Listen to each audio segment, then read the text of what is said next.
Never inspect a used F-150 after the seller has already warmed it up. The cold start is the one test you only get once, and a warm engine can hide timing noise, smoke, a rough idle, and transmission behavior that will cost you thousands later.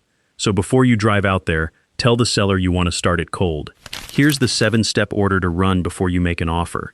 Cold start, cold test drive, 4-wheel drive and electronics, rust, fluids, records and recalls, and an independent inspection. Run them in this order, and you'll know whether this truck is even worth paying a mechanic to inspect. Step 1. The cold start. Get to the truck first thing, engine stone cold, and start it yourself. On an EcoBoost, a brief rattle at cold start can point to timing chain wear. On the 5.0, it can be cam phaser wear. Engine stone cold. Either way, it's not a diagnosis. It's a reason to investigate before you buy. Watch and listen for a rattle that lasts more than a second or two. A rough idle, blue smoke, white smoke that doesn't clear, a misfire, or warning lights after startup. And if the seller already warmed it up and won't let you start it cold, treat that as its own red flag. Step 2. The cold test drive. Still cold, drive it. On a 10R80 10-speed, 2017 and newer, harsh cold shifts, delayed engagement, gear hunting, or clunks need attention. Some of that can be adaptive learning software, but slipping, banging, repeated flares, or warning messages are not something to ignore. On a 2015 to 2017 6-speed, the 6R80, watch for any harsh downshift or gear position confusion and check its recall status for the unintended downshift issue.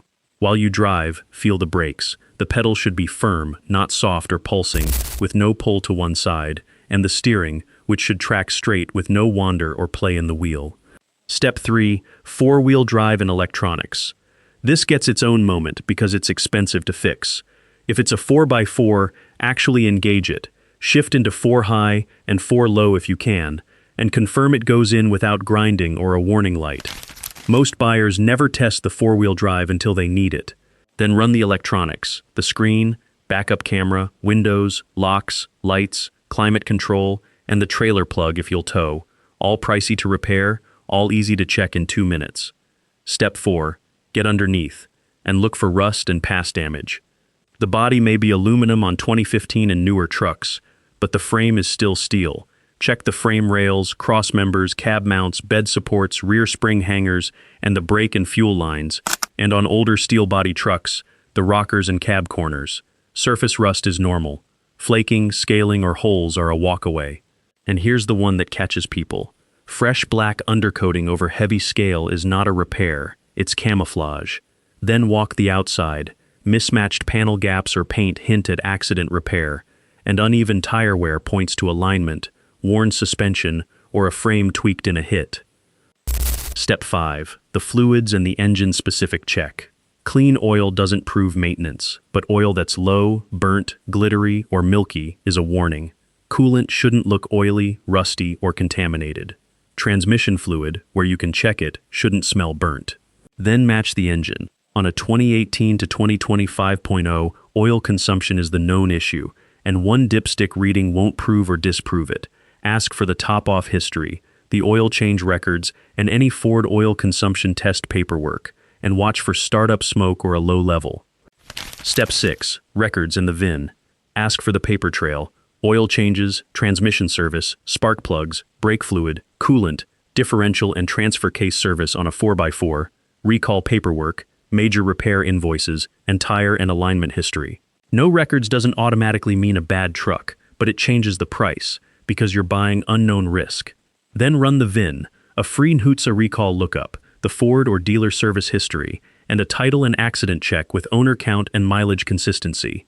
Recall status is VIN specific, so verify the exact campaigns rather than assuming. Certain 3.5 EcoBoost trucks had brake master cylinder recalls. Certain 2015 to 2017 6R80 trucks have the unintended downshift recall, and 2015 to 2017 trucks had door latch recall concerns in cold climates. Step 7. The independent inspection. If it clears the first 6, get an independent pre-purchase inspection from a mechanic who knows F-150s. It costs far less than one wrong repair decision. The exact price depends on the shop and area. Ask them to scan all the modules, put it on a lift to inspect the frame, check for leaks, road test it cold if they can, and look for signs of towing abuse. A seller who won't allow it is telling you something. So here's the rule.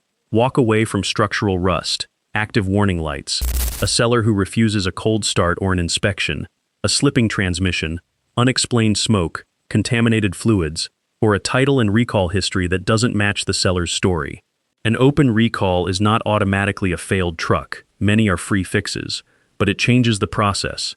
Verify the campaign, confirm the remedy, and don't pay clean truck money for a truck with unresolved safety issues or symptoms already showing. Negotiate on missing records. Walk on hidden damage. Keep it simple. Cold start first. Cold drive second. Rust underneath. Fluids under the hood. Records on paper. VIN online. Mechanic on a lift. Do that, and you won't inherit someone else's expensive truck. And if you're not sure which years and engines you should be shopping in the first place, that's the video to watch next. The best and worst F-150 years, and the engines actually worth your money. I'll see you there.